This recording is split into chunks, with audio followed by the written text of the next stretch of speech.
IBM team for joining our call today.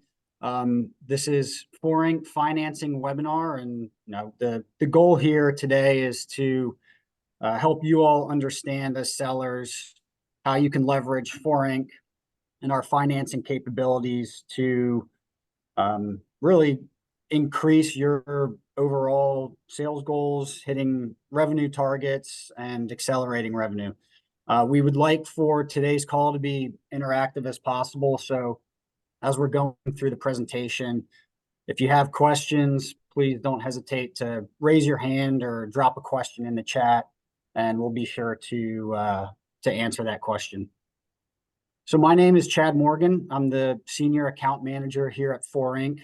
I manage our IBM business here at Four. I've been with the company for about 10 and a half years now, focused solely on our IBM business during that time. We've also got Chris Harvey on the call. Chris is our Chief Revenue Officer. He's been with Foreign for about a little over 14 years now, focused on driving our sales growth, as well as our partner sales growth. Chris has a lot of experience in creative deal making, especially when it comes to IBM. We've also got Michael Morgan and Patrick Mannion on the call. Michael is focused on our DoD business here at Foreign. He's been with the company for about 2 years now. And Patrick Mannion is focused on our civilian business, and he's been with us for about a year.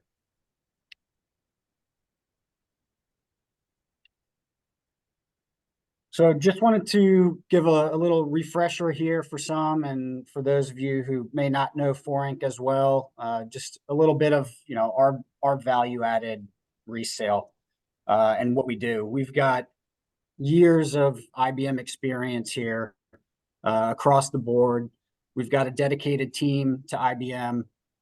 We are an IBM business, or IBM Platinum partner. Been a partner of IBM's for about 14 years. And as I mentioned, a lot of experience in not only the day-to-day sales activities, but managing large enterprise license agreements. We understand IBM's different licensing models and how to speak to those to customers.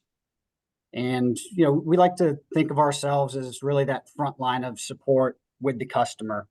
A lot of the government, contracts through partners and federal contracts, and we're on the front line a lot of the times with the customer. So, we're that single point where they can pick up the call and ask us questions, and then we can help bring in the IBM team as needed. We've got, as well as the dedicated sales team here, we do have a solutions architect in-house, Alex Francisco. He's been with the company for a couple years now, and has a great deal of technical knowledge when it comes to IBM's solutions. We support, contract sales enablement.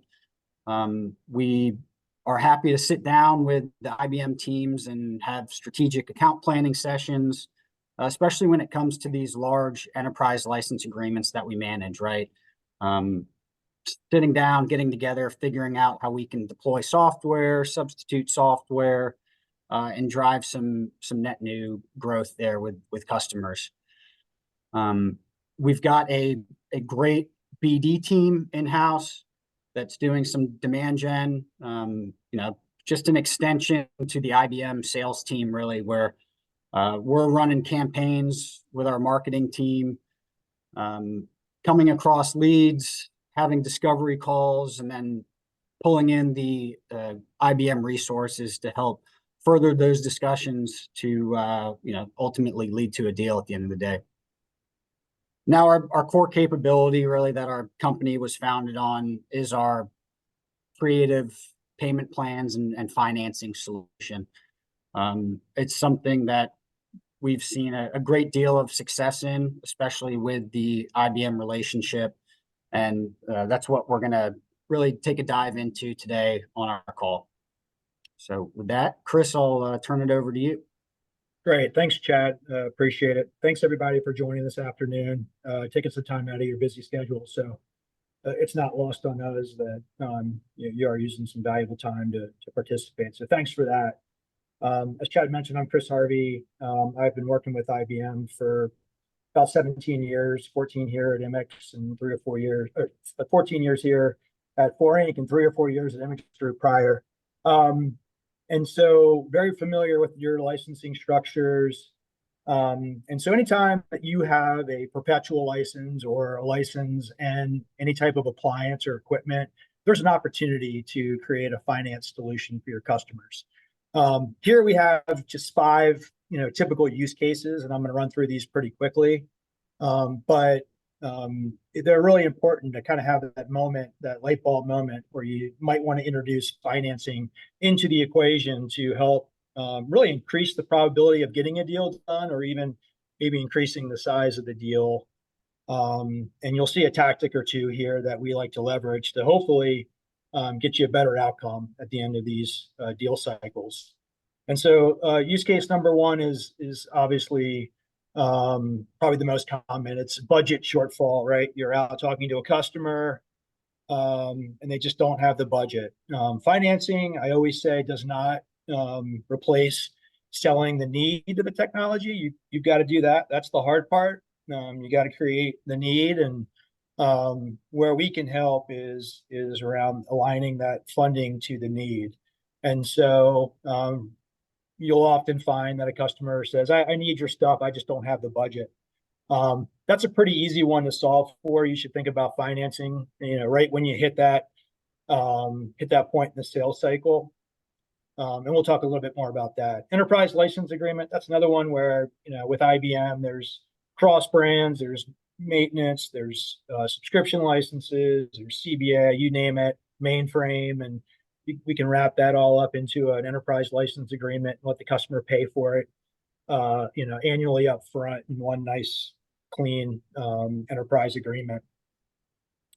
With license modernization, I look at that as anytime a customer needs to increase their spend, if it's increased functionality, more licenses, newer licenses, you name it, there's an opportunity to leverage financing to ease the customer into the payment plan, if you will. And so we can stair step it. And so as they need to increase their spend, we can show them a more palatable entry point and allow you guys to see a bigger revenue event up front and bridge that gap with the customer. Also, when you have perpetual licenses or equipment, this takes a little creativity, but if your customer enjoys buying things as a service, buying technology as a service, and you only offer the solution in a perpetual or say an equipment on premise, you can leverage our solution to at least allow the customer to pay as though it was an operational expense for a service. And so that's really important because as we know, the customers are now wanting to pay as they go and leverage cloud and leverage SaaS. And where IBM doesn't have those solutions, we can at least bridge that gap by giving them a solution where they can at least financially pay for the service, for the products as a service. And lastly, license compliance. Of course, we always want to avoid compliance, but one of the ways to do that is to maybe leveraging financing to ease the burden, the financial burden that a customer may have when you knock on their door and say, hey, we've discovered that you might be using more software than you're entitled to. But the good news is we can leverage multi-year payment plans to bridge that gap. So Chad, if you move to the next slide, we love to start with this use case because, as you can all probably admit, I'll say, this tends to happen in a sales cycle. And so this is really a simple model where we're looking at a deal, any deal, and you start with a $3 million sales price, and the customer says, we don't have the budget.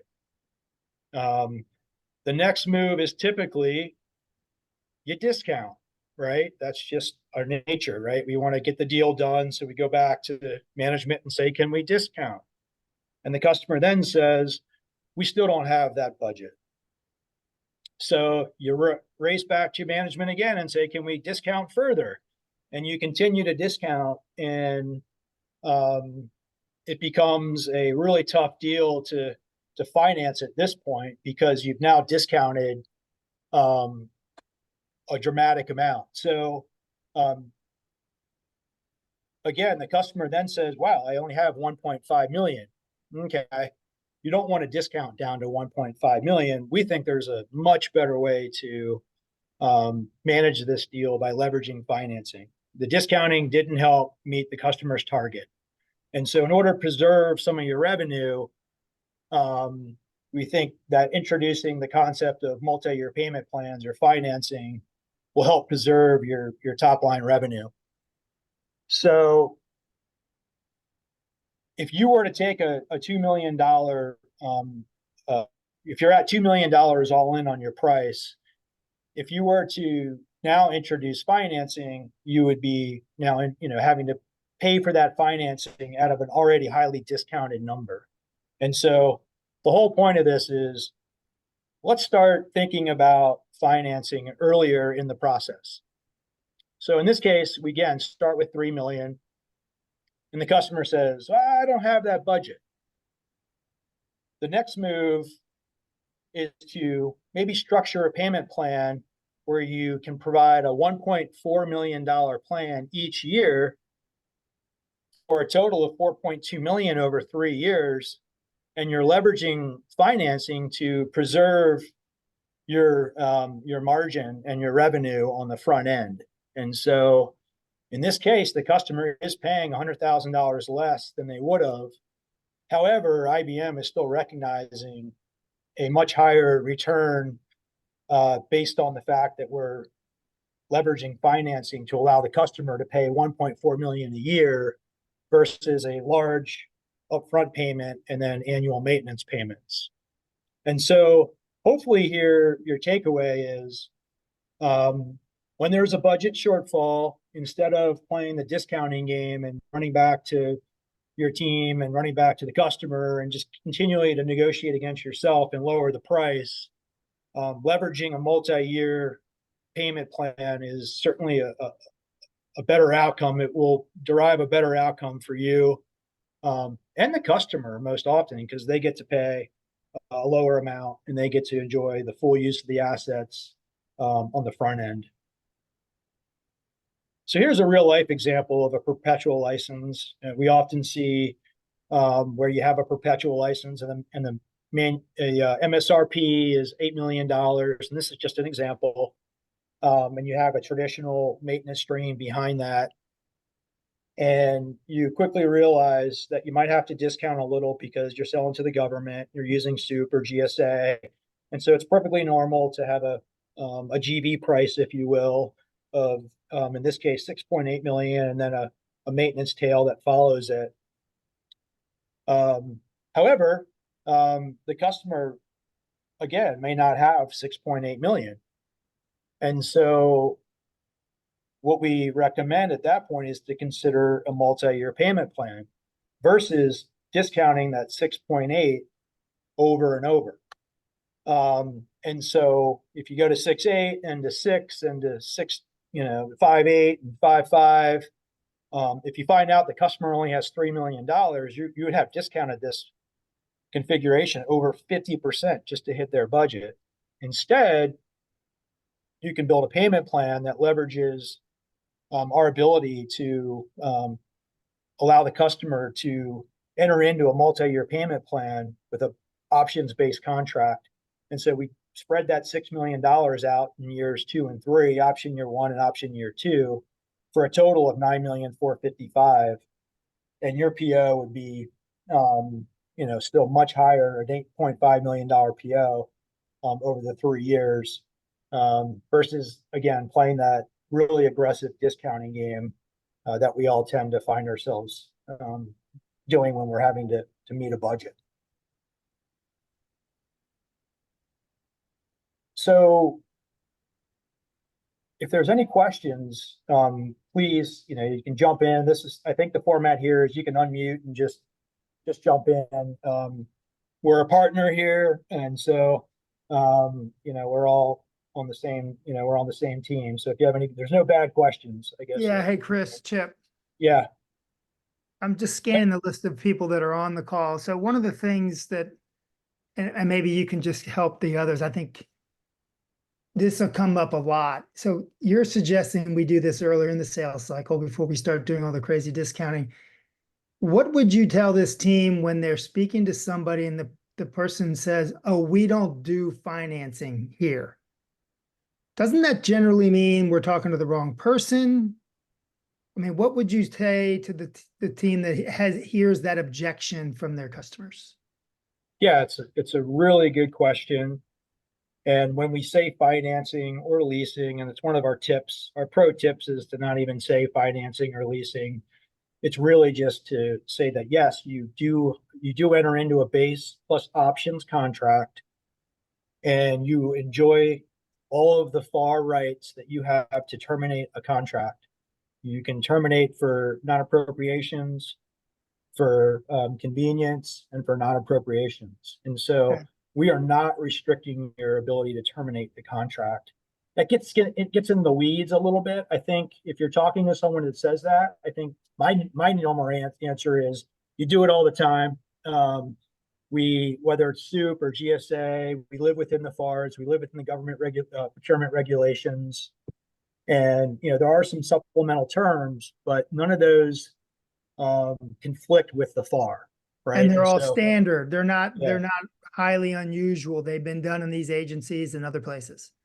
they are standard. Thank you. And sometimes, and so you raise another good point that I probably should have brought up earlier, and that's IBM does have your own global finance organization, IGF, right? Mhm. And so IGF does have a set of supplemental terms, often called extended payment plan terms or EPP terms.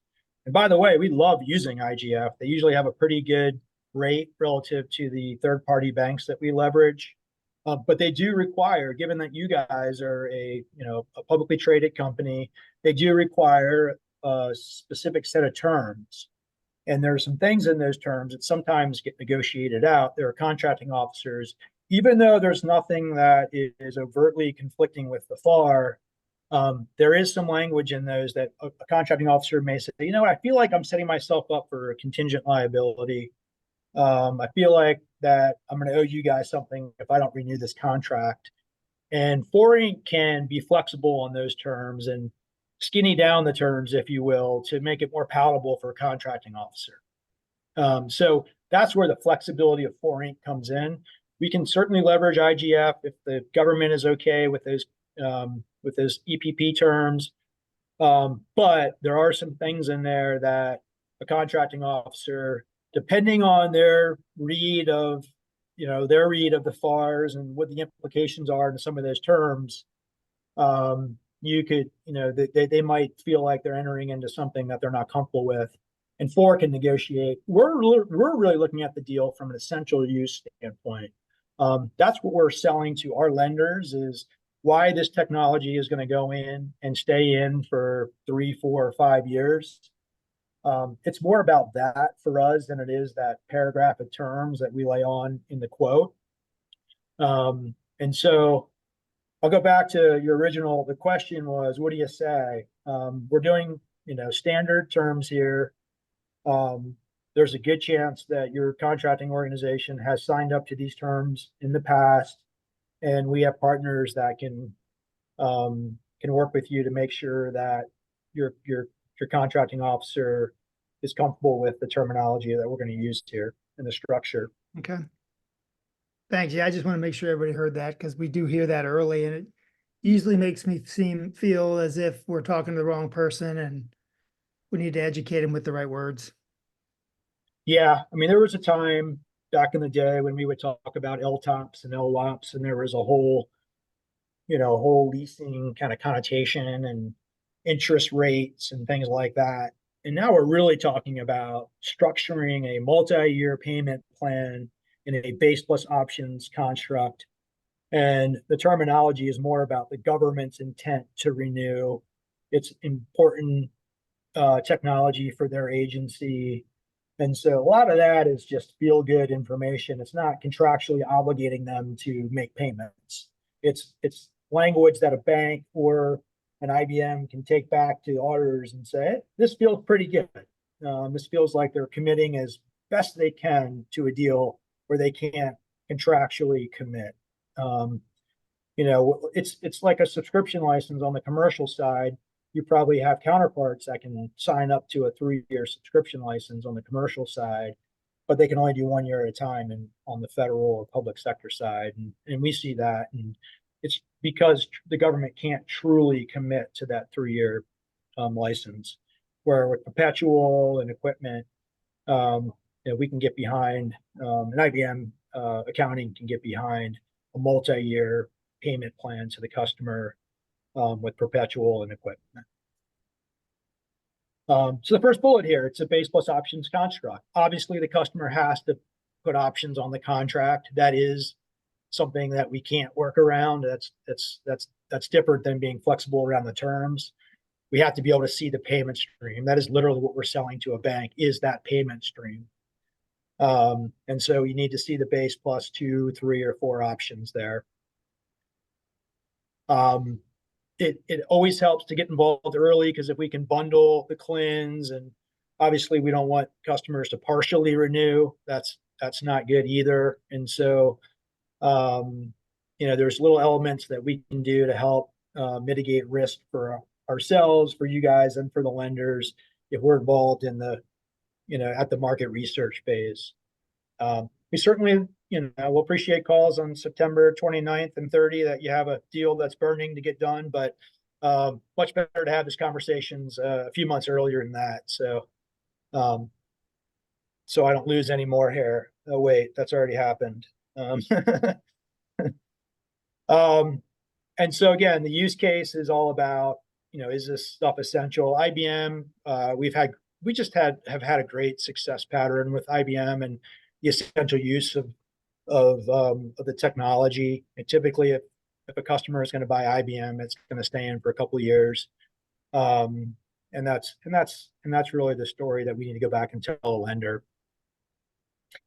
And again, early is always better, and having the right information on the front end to deliver to a customer, and kind of contemplating financing. And look, if your customer has the budget to buy your technology on the front end, we're all for it, right? Get the money you can get. But if the customer doesn't have that budget, we recommend thinking about multi-year payment plans really quickly after, and not getting into that discounting motion that we all tend to find ourselves in. Next slide. So I'll let Chad, this is a very traditional quote with some multi-payment options on it. Yeah, thanks, Chris. So this is just an example here of, what a financed quote would look like. We've got the base year and the 2 option years included in this instance here. We've got, specific unique CLINs that are built. One thing I think that's important to call out is, we can support these finance opportunities on multiple contract vehicles, right? We've successfully contracted through SOUP and GSA and ITES and TUJIT. So, really, we're not limited to any contracts here. So we've got the, base plus option structure here. And then, we like to include a invoice schedule on our quote as well, that just really gets into detail and reiterates the period of performance for each specific term, the payment price that's associated with that. And then a little further down, it's kind of small here, but we do have our notes section, and we'll make sure to include any applicable notes, whether it's around some extended payment plan terms. Obviously very critical to have included in these deals are the IBM Passport Advantage terms and conditions, or any other unique supplemental terms for the specific offering. And one other thing to add here, is that, what's really interesting about our IBM partnership is we are a platinum partner, and we do act as a reseller in addition to be able to bring this capability forward. So you have Chad to lean on throughout this process. And with a lot of our other vendors, we're just the leasing partner. And so we provide them, we provide our vendor reps some numbers and an amortization schedule, and they're off to the races. But with IBM, we've kind of become a one-stop shop from the perspective that we can leverage our contract vehicles, can leverage our expertise around the financing. And so, I'd love to see more collaboration where, hey, what can we do? Can we turn this $1 million quote into a $350,000 a year quote?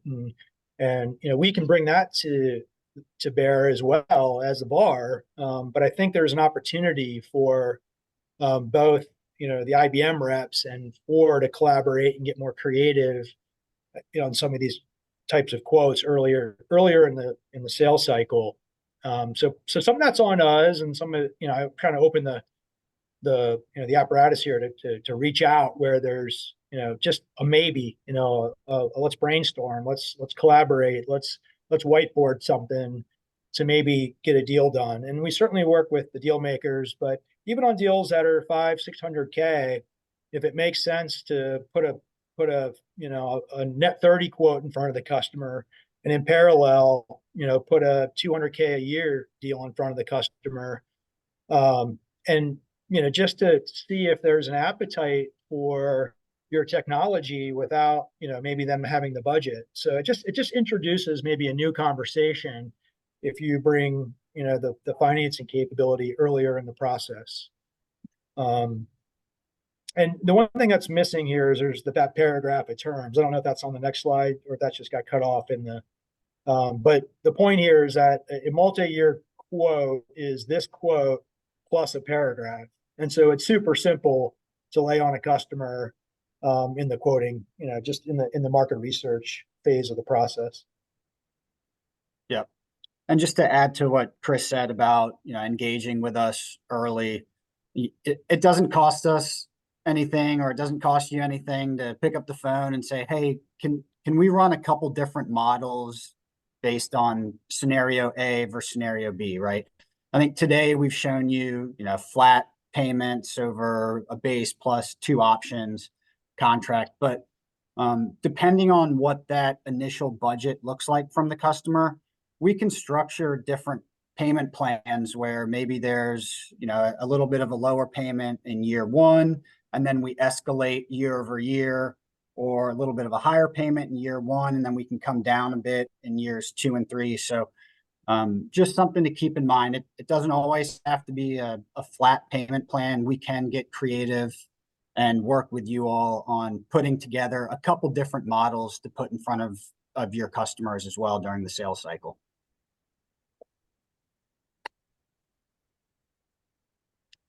So just, kind of going over what we talked about today here, engage early with us. I know you all are out busy meeting with customers and having conversations, and we're working with customers on our end as well. So, if we come across an opportunity, we'll make sure to pick up the phone and call you all.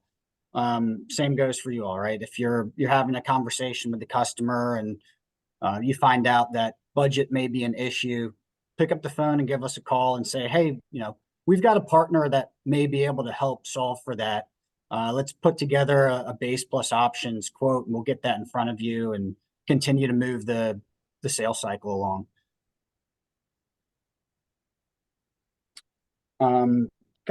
Essential use, Chris mentioned it, but that's really what we're looking at. Is it a product that's been in and they're going through a modernization, and the program is really enjoying what they're doing, but there's some new benefits now to a solution that has come out and they'd like to explore that. I think, lately, at least around the Maximo and Rational having the application suite, being able to provide some more capabilities and tools underneath this application suite can be interesting and valuable for customers to look at. Excellent. Chris, do you have anything else on this slide here? No, we went over an as a service model pretty quickly. And I would just encourage, I see Jim here on the call. If you're, in the storage side, if you have data power in your um, product set, QRadar, anything equipment based, there's a natural desire for the customer to maybe pay as a service, even though it's not in a cloud or not a SaaS offered product. It resides on prem, but we can take a 3-year payment stream and break it up to monthly, quarterly, and it allows the government to use OpEx dollars the way we structure the payment stream. And so again, another opportunity to show a customer a conventional net 30 quote with 2 maintenance payments, or yes, we don't have this in FedRAMP medium, or FedRAMP high, but we can offer this on-prem and you can pay for it, like it's a service. And so again, that's a collaboration. That's a, hey, Chad, you think we could pull this off? Can we go to the customer and provide QRadar as a service, or data power as a service, or storage as a service? Those are all areas where I think with a little creativity, we could probably find some opportunities where you might feel like you're limited and you're at a disadvantage because you can't throw it in the cloud, or you can't leverage a SaaS opportunity, a SaaS product. You can, you're locked into perpetual. Well, leveraging 4, I think you could change that narrative and hopefully maybe find a deal or two that you wouldn't otherwise. Thanks, Chris. Yep. So here, just touching on our contracts, which, we are the prime contract holders for these different vehicles here, and, really opening them up to you all. We're a NASA SOUP 5 contract holder. It is a government-wide acquisition vehicle. We can run software, hardware, and services through that contract. And as I mentioned earlier, we've been successful in contracting large enterprise license agreements on SOUP, leveraging our financing capabilities to do so. We're GSA schedule holder. We hold, I want to say, 99.9% of IBM's products on our GSA schedule. So that's always an option. Chess, which is a U.S. Army contract. 2JIT, which is GSA based as well, open to all federal agencies. And a lot of these contracts, have pre-negotiated terms and conditions. So it's a little more palatable for the government to run contracts through these different vehicles. And lastly, we are an Omnia partner as well. So opened up to the SLED business. That's a cooperative purchasing agreement, open to all state and local government agencies that are part of Omnia.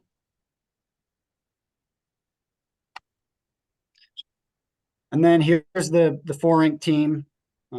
As I mentioned earlier, we've got a dedicated team here supporting IBM. We've got a lot of experience in working with IBM, so please, feel free to pick up the phone and call any one of us here and talk through a deal or brainstorm. And if you want to get together in person, we're right next door to IBM's Herndon office, and would love to have you all over, and we can sit down and whiteboard in one of the conference rooms. Maybe play a little game of ping pong afterwards for those of you that like to get the competition juices flowing. So that's it. Really appreciate, everyone taking time out of their busy day today. I'd like to open it up. If anyone has any questions or comments, please, feel free to ask. If not, we'll circle back. I can send this slide deck out or this slide here to the team just to make sure that everyone's got our contact information and you know who to reach out to here on the 4Inc team. Yeah. Thanks, Chad. I just want to say thanks to everybody for joining today. We really appreciate the partnership. It really is a two-way street. You guys, IBM is a great partner to Four, and I believe a lot of folks at IBM would say the same about Four and Chad and his team. So thank you guys for an awesome partnership. And I just would like to encourage everyone to reach out for the art of the possible and what can be done to help drive some incremental business your way. So we're here to help where we can help. So thanks, everybody. Appreciate this, you guys. I thought it was helpful. I hope everybody else did. Thanks, Chip. Great. Thank you, Chip. Thanks, team. All right. Thanks all. Have a good day. Thank you.